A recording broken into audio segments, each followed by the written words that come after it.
Umaga po sa inyo lahat, mga ginigiling namin mga tumatangkilik po at naniniwala po sa aming pong kakayanan na mapagsilbihan po ang katulad ko rin at katulad ninyo talagang naghahanap po ng napakadakilang mediko at talaga pong bantog na ating pong host, Tony Falcon, na sumisigaw po hanggang sa labas at sa loob po ng ating bansang Pilipinas ay binibigyan po ng daan ng ating pong klinik bilang isang mahirap. Kapatid, ano pong tinatawag at nilalapit sa ating programa ito, Kandungang Bayan, Lingkod Bayan Media, medical missionary po ng ating host, Tony Falcon. Ano pong nangyari sa inyong beauty?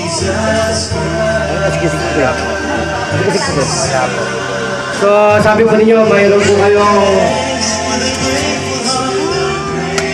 po kayong epilepsy. Meron po. Ilan po ang taon na kayong binabagabag po at inaalihan ng epilepsy niyan? Parang nilalaro lang ako ng mga bulto.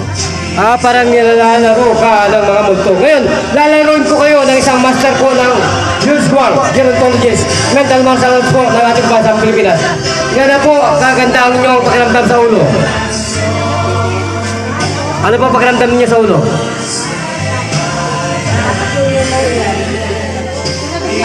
Ayan, tapos na sa ulo. Akin na. Tapos na. Akin na. Kapit. Sinampong.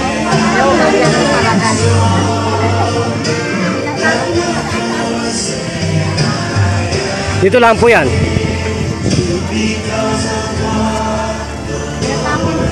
Sige po. Kita po ninyo. Hindi matutuloy. Hindi po matutuloy ang isang tao na yan. Pag po alam din po ninyo ang concentration ng judo.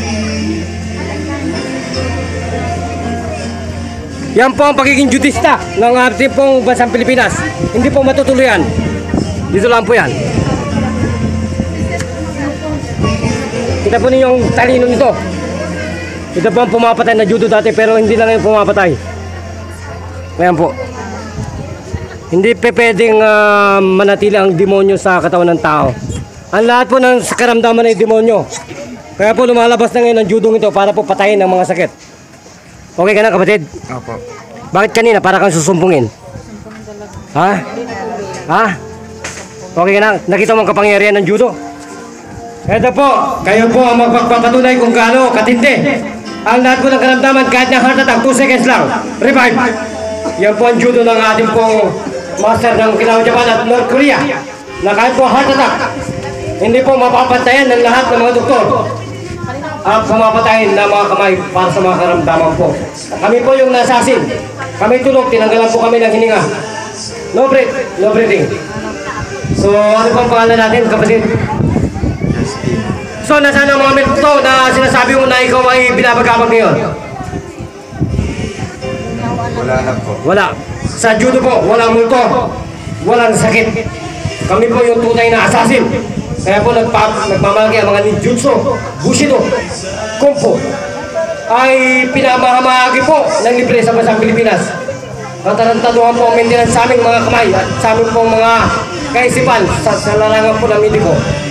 Ang tatay ko po, kung kayo po ay maniniwala, yung pong aming uncle sa Marinduque, Dr. Director, ay nakita niya kung paano po magsabong ang tatay ko.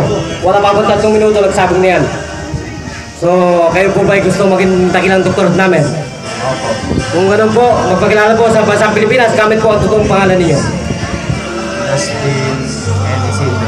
Justin N. Isidro. L. Isidro. So, ilang taong gulang na po kayo? 13. Kung ganun po, kayo po ay magtitrain at welcome po kayo sa Lingkod Bayan.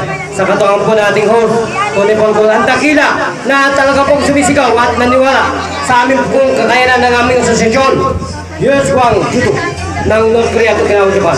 So, magpasalamat na po kayo sa aming programang ito. Salamat po.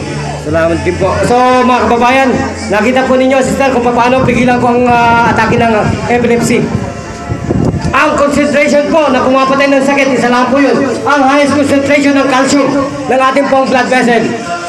Calcium blood vessel po ang isa lang po maging dahil para po tayo maging healthy. Kung gano'n po, sister, gano'n po kayo nasiya sa inyong anak na yan? Anak po ba ninyo yan? So, ganun po kayo nasisiyahan? Masaya kung gumaling siya. Opo. So, ano po tunay na pangalan ninyo, sister? Ami Isidro. Ami. Ami El Isidro. Isidro. Okay. Ilan taong ko lang po ang beauty nyo? 52. So, yung pong inyong parang mayoma, para pong menopausa ninyo, wala pang kung 3 minuto yan, ay pag nainom po rin yung herbal, wala na po yun. Naniniwala po ba kayo? Sana nga. Yan po yan. Yan po yan alam ng mga batikang doktor ng ating bansa Pilipinas sa buong mundo. Pero hindi nila sinasabi kung ano po yun. So kaya po nandito tayo sa media para po gisingin po ang mga tao na may sakit na hindi na po kaya magpakonsulta sa doktor.